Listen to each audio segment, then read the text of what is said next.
този пост, който заемаме, който колегите ми гласуваха доверие да заема, е едно сериозно предизвикателство за мен, тъй като отговорността е доста голяма и аз си давам ясната представа за това нещо. Предизвикателствата са като пред всеки един ръководител на такова звено в сферата на висшето образование. Всяко едно училище е изправено пред различни трудности от различно естество.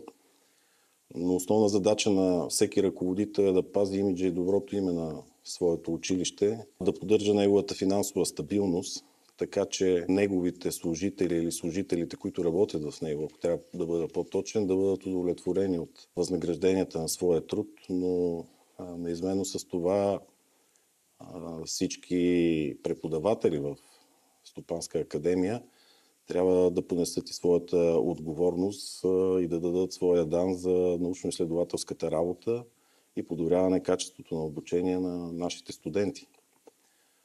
Това са едни от основните неща, пред които всеки един ръководител се изправя. Знаете, че аз започнах в началото на месец април и първият основен проблем, бих казал задача, не проблем, беше кандидат-студентската ни кампания. Амбицирахме се всички и успяхме да я реализираме по един доста успешен начин, което пролича и в приема, който ние напълно реализирахме. Освен това, реализирахме и допълнителни бройки студенти, които бяха в платена форма на обучение, редовно и дистанционно.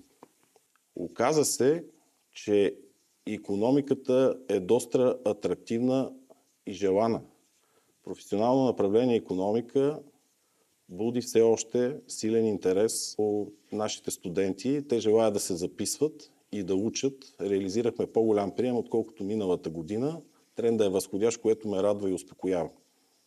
Това, което очаквам само, е леко и финно напасване на системата на висшето образование по отношение на финансирането, за да можем ние да обезпечим всички процеси, тъй като знаете, че инфлацията кара цените да растат, разходите се увеличават и това понякога във всяка една организация създава леки притеснения относно тясното покриване.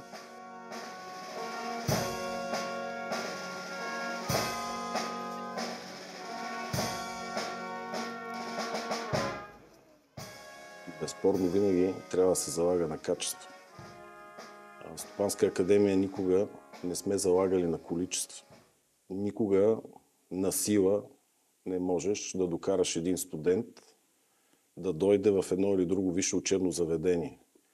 Считам, че изборът на Стопанска академия е провокиран от най-различни съображения и мисля, че дългогодишният ни опит в областта на икономиката, авторитета, който имаме сред нашите студенти, сред тези от тях, които са завършили, доброто отношение и сътрудничество, което имаме с тях през годините на следването, дали ще бъдат 4 или 5, в зависимост от това бакалавър или магистър, изгражда репутацията на нашия вуз.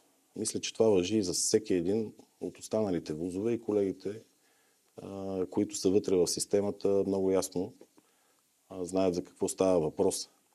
Проблем обаче е демографската криза. Знаете, че през последните 10 години раждаемостта е в тренд, който е нисходящ. Това неминуемо ще окаже влияние върху желанието на студентите да учат и заемат съответно бройките, които университетите им предлагат, защото една част от завършващите избира да ходят в чужбина, да търсят по-добро образование, но аз ви уверявам, че българското не отстъпва от това, което предлагат в Европа или Щатите. Напротив, смятам, че по много критерии може да се каже, че ние сме и по-добри и по-привлекателни.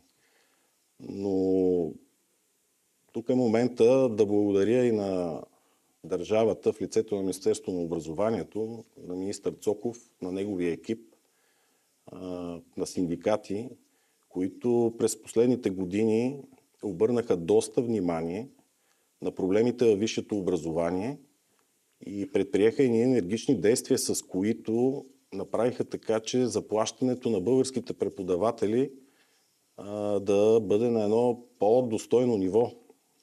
Мисля, че извървяхме много сериозен път, труден, дълъг, но срещаме разбиране от страна на държавата. Остана една малка крачка, която да извървим, и тя е свързвана с финното напасване на системата, така че финансирането, което идва към държавните висши училища, да покрива съществуващите понякога дефицити. Мисля, че има разбиране в тази посока и мисля, че държавата в лицето на Министерството, неговия ръководител ще предприеме тези действия, така че българският преподавател в висшето училище да се чувства достойно и удовлетворен от своя труд.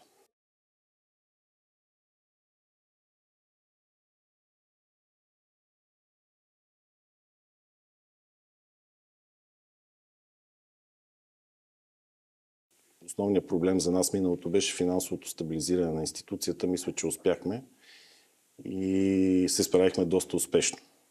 Сега пред нас стои задачата да развиваме публикационната дейност и апела към всички мои колеги беше пак всички заедно, като си помагаме, работейки в екип, да реализираме по-високи стойности на публикациите в международни списания.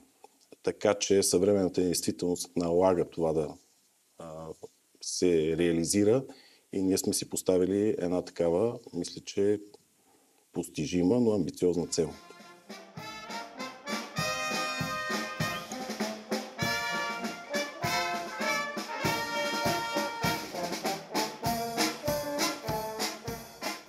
Ние участваме в такъв алианс. Включени сме 11 университета от 11 държави за обмен на опит, който опит ще бъде изключително полезен и това ще позволи утвърждаване авторитета и имиджа на нашия университет и на всеки един, който участва в такъв алианс на европейско и международно ниво. Това започна през предходния мандат, когато ректор на висшето училище беше професор Божинова. Работата стартира по нейно време. Финалната победа, ако така мога да кажа, се реализира в началото на моя мандат, но заслугата не е само на ръководния екип. Сегашния ръководен екип, това е заслуга на всички, които бяха активно ангажирани в тази дейност и тук е мястото да благодаря на доцент Смокова, която играеше доста активна роля.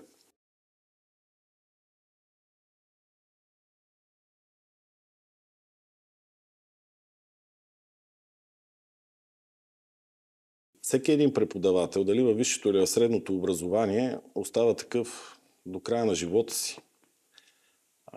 Това е изключително приятна професия. Професия, която те държи вечно млад. Човек не усеща годините.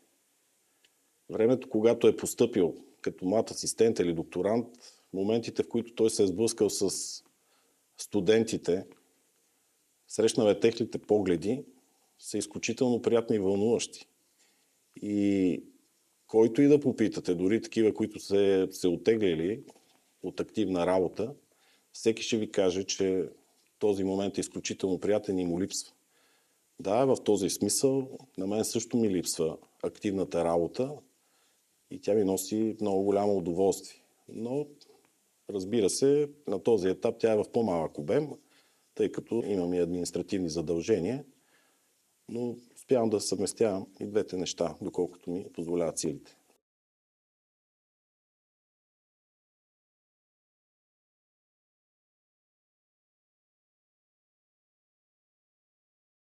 Ще си пожелая на себе си. Това, което винаги съм пожелал и на студентите, и на преподавателите.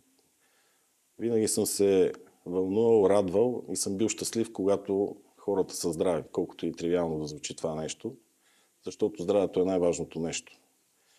Искам да бъдат щастливи, искам да бъдат спокойни и да знаят, че гласуваното от тях доверие към мен ще бъде оправдано. Да бъдат живи и здрави и им пожелавам много бъдещи успехи на тях и техните семейства.